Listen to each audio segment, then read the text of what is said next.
All right, thanks again for making the Locked On Ole Miss podcast your first listen every day. We are free and available wherever you get your podcasts, including YouTube. Do us a favor, subscribe to the YouTube channel, hit the bell for notifications, and of course, comment down below or upvote the video itself. I'm here with Tim Thomas. We're going to talk a little basketball. We got some stuff going on. Tim, I watched the Orlando tournament every second of every game, expecting honestly something different than what I saw. I saw a very good player in Miles Burns. He's my favorite Ole Miss player that I've seen in 20 years. And Amari Abram has stepped up and become a scorer for this team. And what were your impressions from that tournament? Kind of like you, I was a little surprised, but so glad to see it. I knew they had potential. I keep an eye on the recruits and I keep an eye on the portal transfers, and like you said before, you never know. Some of them are hits or misses, and all those guys started from where they came from. And a couple guys inside Theo Akube and the other fella in there that they all started. I mean, they were great players where they came from. Yas Mumbala from Buffalo, Akube, he was from Louisiana. But those guys started, and they averaged 10 or 12 points and 10 rebounds. But like you said, Amari Abram really came through, realizing, I guess they listened to us last week, they saw that there was a void there. There was an issue with points offense.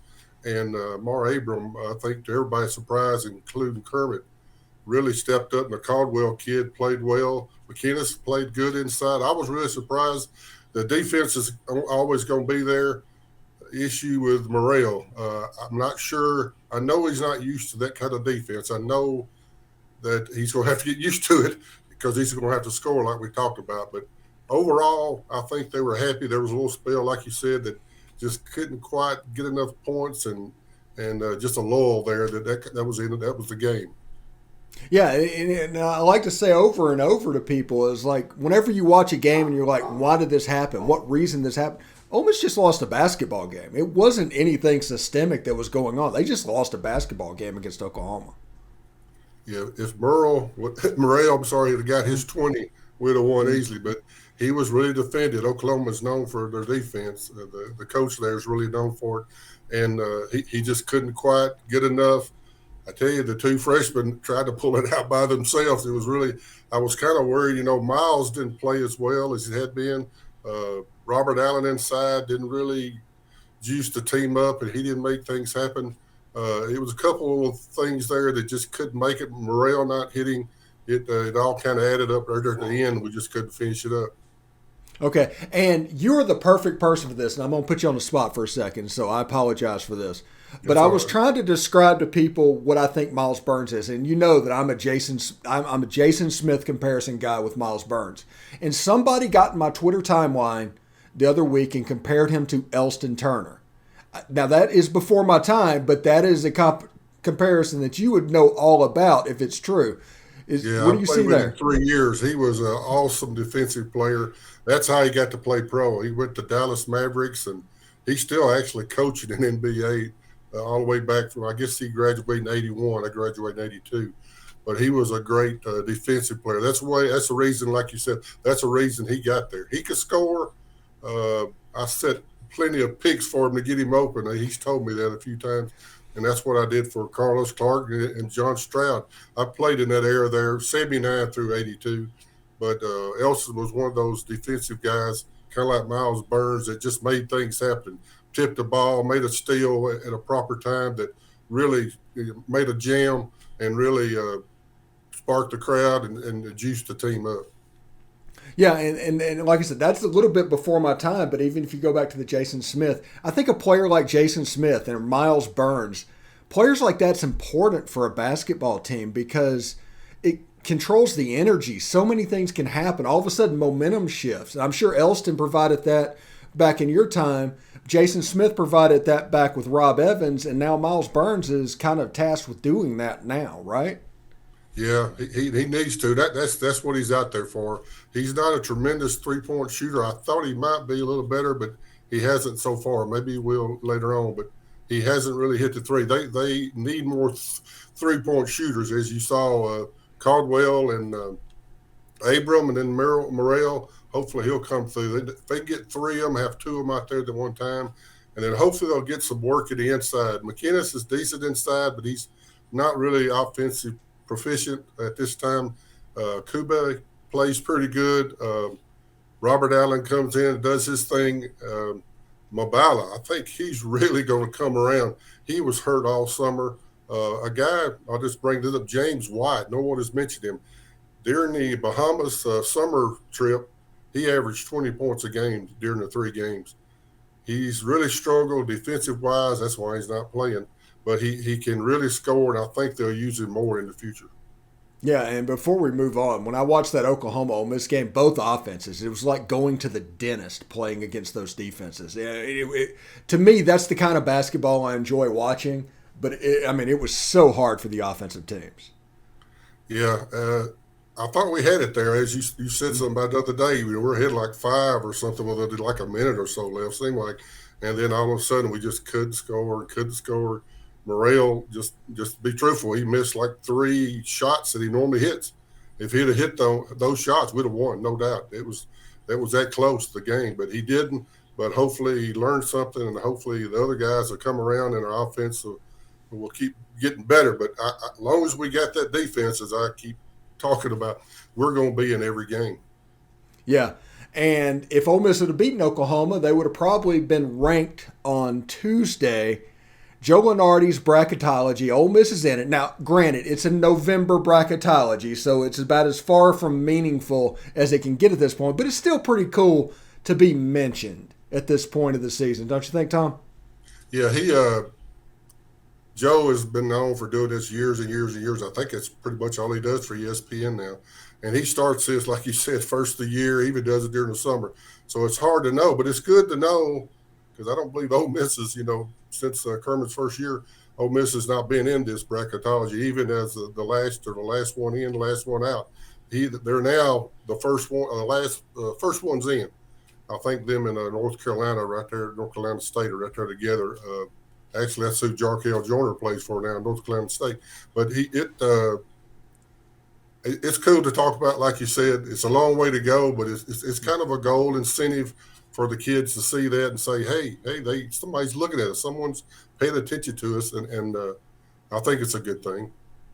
Yeah, I do as well. Now, this basketball team has been pretty good this season, and this is without their best player. Deshaun Ruffin is their best player, and they're kind of easing him along slowly. And the fact that they're playing so well means they can ease him along a little slower than before. But we got about 4 weeks until SEC play. When this airs, it'll be 4 weeks exactly until Ole Miss versus Tennessee. So at what point do you think they're going to bring Ruffin back? What can we expect over the next couple of weeks? According to Kermit on the Rebel Yale hotline, I believe it was Monday night, spoke about this. He went through a day-by-day, the rehab, how they doing one-on-one in practice and this and that. And his plans are, if things go well, today's Wednesday, so if things go well, he's thinking he's going to play. Now, how successful this will be, him not getting on the floor and really being able to run and his win and the legs and all and a little scared, I guess, the injury. And so it's going to be, I think Kermit's going to take it really slow, and that's the proper thing to do. But I think it kind of happened last year. He had a couple of injuries. But I believe he won't be long where he'll be making a difference. And they need him really bad. Yeah, if you look at last year's team, it was his injury at the beginning of the season. I believe it was a hand that kind of completely derailed them. And in the tournament last year, they lost to Marquette. They beat a team like Winthrop or something like that. And then they lost against Boise State. And that kind of set the table for what was coming that season. Well, he's injured at the beginning of the season. Of course, he's been recovering from an ACL. But Ole Miss beat Stanford. They beat Siena. They take Oklahoma to the wire in the champion. No matter what happens, I think this is a better basketball team. I'm not guaranteeing they're going to win 10 games or something in the SEC, but I think this team is better than they were last year. Don't you think, Tim? Yeah, that's okay. I understand. No problem. They are much better. We'll see another good test this Saturday against Memphis. Penny Hardaway's the coach. They got a really good player, Kendrick Davis. He was the player of the year for the AAC. He's really good as a Lomax guard. It's really good. So we'll see how we do against them. If we can stay with them up there at the FedEx Center, we can stay with them and maybe pull off a win. And then we got, I think, Valpo next and North Alabama, a couple other teams before we play Tennessee at the end of the month. So I feel good about it. I was impressed. And if they can keep the defense flowing and Ruffin comes back and just slowly gets better, and some of the guys inside do their part and get a few points here and there, and Robert Allen and Miles Burns, I feel good about this team. Yeah, it's a situation to where if they get past Memphis, that appears to be the next roadblock, there's a chance they're going into Tennessee with one loss, right? There is that possibility. I would like to see that. I'm sure Kermit would love to see that. Yeah. I don't think he expected to do this well at this point in that tournament. I think he was surprised, as we all were, without Ruffin. Who was going to step up? Where's the points coming from? We're challenged. Who is it? And we found out pretty quick. The kid, Mari Abram, he just stepped up. He got a beautiful shot. I mean, really impressive. And he's so cool. His face never changes expression, whether he hits it or not. And he just takes it right at you. He's really impressive. He's a 4-star from Texas. Really, really good player. Very impressive. And Caldwell, he came in some and did well. Kermit mentioned that Abram, the second game after he had scored 26 points, the first half he was kind of having trouble and things wasn't going his way. But he, after a little talk with Kermit at halftime, he came back at the second half and just lit it up again. So that's very impressive for a freshman. You just don't see that. You just don't. Junkins, you don't see freshmen doing as well, and he's got the potential to do that if he'll keep it up. All right, before I let you out of here, Tim, how would you, when Ruffin comes back, because him and Amari Abram, they're kind of playing the same spot at the moment, how would you handle the starting lineup when Ruffin comes back 100%? I say Abram's got to be in the lineup. I know Ruffin needs to be in the lineup too. He's a great shooter. I think it's going to be a perfect match. He can be the 2-guard, shooting guard, and hopefully he can sit there and drill it. And you got Morrell on the other side on the wing. So you got Ruffin coming down the middle. If they take him, he can dish it off to one or the other. And if they don't take him, he'll take it to the hole and he'll put it in. It ain't no doubt. He takes it to the hole hard, and they can't keep up with him. He's just a small little jitterbug. You can't keep up with him. He's a great player, and he has NBA potential, no doubt. Yeah, unbelievable. Ole Miss plays Memphis Saturday. I'm sure it's going to be televised on something, so you'll be able to see it. But I'm not sure what the Conference USA or American TV deal is with, because if it's at the FedEx Forum, it will be theirs. But anyway, thank you, Tim, so much for stopping by, and thank you for making the Locked On Ole Miss podcast your first listen today. For your second listen today, check out Locked On Sports Today.